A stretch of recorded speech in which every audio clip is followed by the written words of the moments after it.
NBC4 News at 11 a.m. starts with breaking news. Now at 11, we begin with breaking news in the landmark social media addiction trial. After 9 days of deliberations, the jury has finally reached a verdict. We brought it to you live just moments ago, a jury finding Meta and Google that they have been found liable of negligence. Meta, parent company of Facebook and Instagram, and Google, the parent company of YouTube, both accused of fueling a mental health crisis in children. Yeah, so as you know, this is a story we've been following for weeks now. We want to get to NBC4's Alex Rozier. He's live outside the courthouse in downtown LA.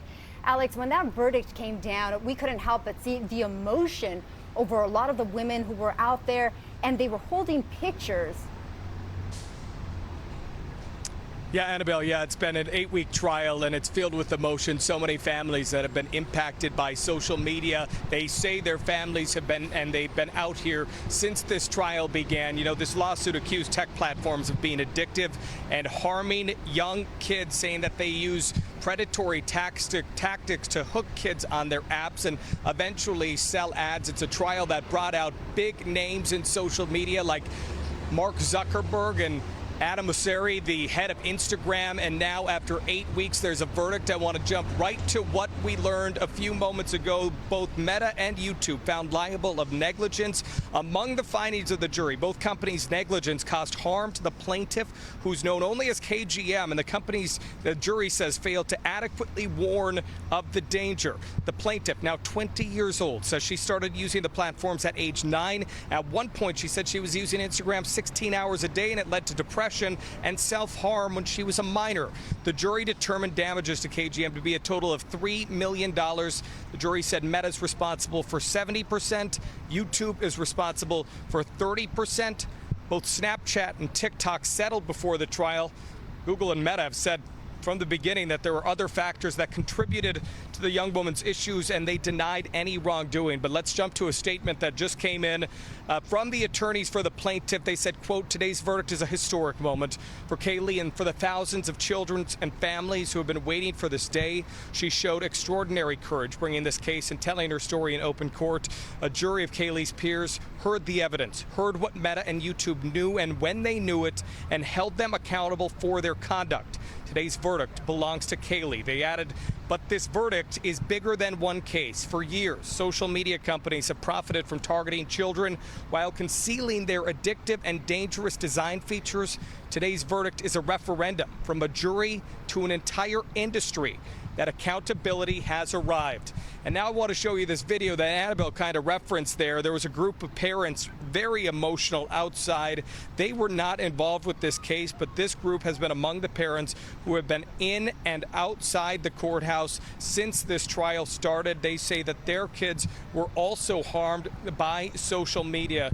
Again, it has been an emotional case for many reasons, and as we expect, this verdict could have big impacts moving forward for other cases that may be involving social media and how it may change this industry moving forward. But that's the development on the verdict. But let me set the scene for you outside the courthouse. We have the cameras set up right over here because we are expecting that the attorney's going to come out and speak.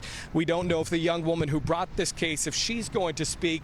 But as we pan back over here and you go over in the back corner there, you can still see that group of people that have gathered. Again, the parents who have been out here from the beginning. We are expecting that somebody from that group may make themselves available. But as you saw in that video, a big day for them, very emotional. This is the verdict that they had hoped for, and it is the verdict that they received here at LA Superior Court. Reporting live downtown, I'm Alex Rozier. We'll send it back to you. All right, Alex, an emotional day for sure. So for more context, we want to bring in Royal Oakes. He's our legal analyst here. Royal, thank you for joining us once again. Meta, Google here found liable. This is a state case that was held here in Los Angeles. $3 million in damages. What do you make of these verdicts?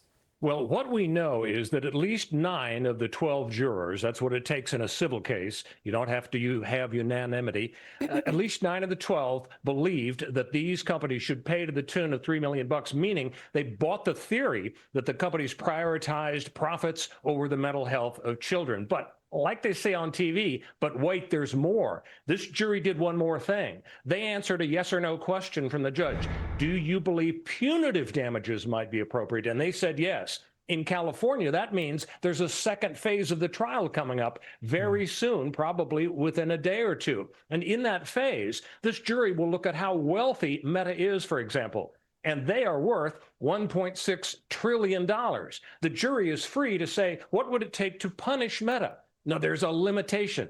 If you have a ratio of punitive damages to regular damages of 10 to 1 or more, the courts will strike it down. As a result, probably the most they could get away with in awarding punitives is another $27 million.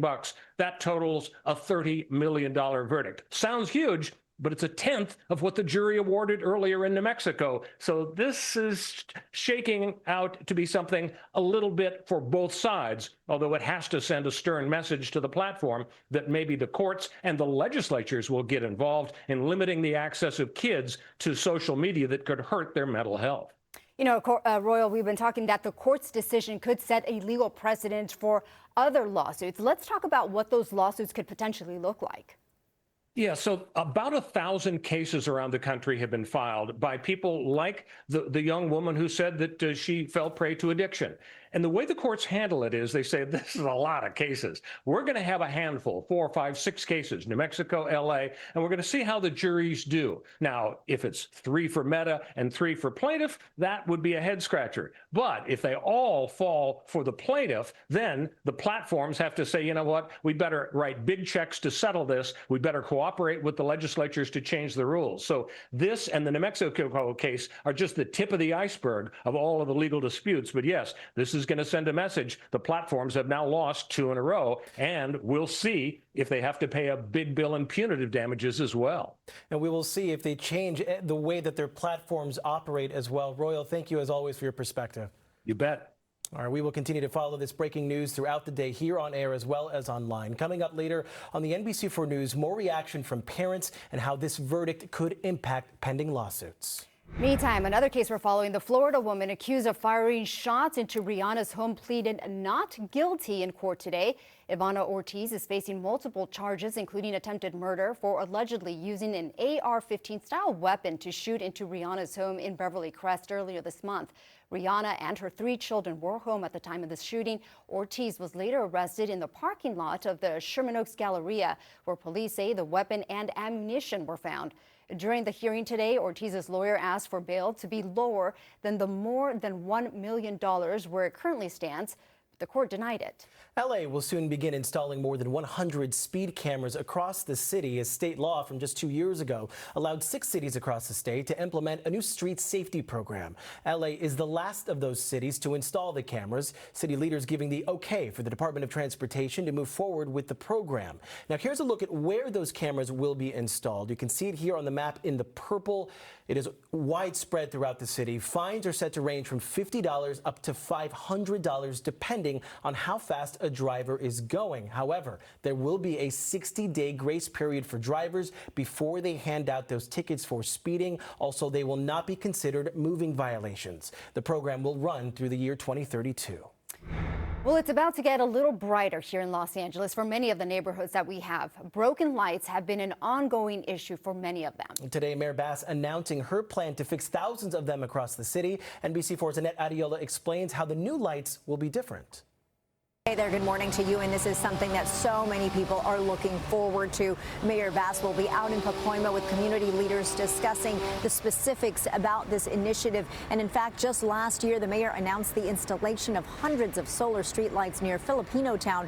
Crews with the Bureau of Street Lighting installed the new technology in that part of the city. Mayor Bass said the goal with solar lighting is to disrupt the cycle of vandalism and robbery because so many thieves have gone after copper wires. City officials say they also want residents to walk around in their neighborhoods without feeling a sense of danger because they are in the dark. And just yesterday, the city council was also tackling the issue of broken streetlights, how to go about repairing them, and who should fork out the money to fix them. The council voted 13-1 to move forward with a plan that would increase assessment fees on taxpayers to maintain streetlights. Officials estimated that the assessment fee hike would bring in $125 million million to help restore city lights. Now, there is a hearing date coming up in June 2nd, for the City Council to decide whether to approve the assessment fee increase for taxpayers. That is the very latest in downtown. I'm at Arriola for NBC4 News. All right, temperatures right now, especially inland, currently in the mid to upper 70s. We know temperatures will climb this afternoon back into the 80s and 90s. The spring heat will continue throughout the rest of this week. We'll have your forecast coming up shortly.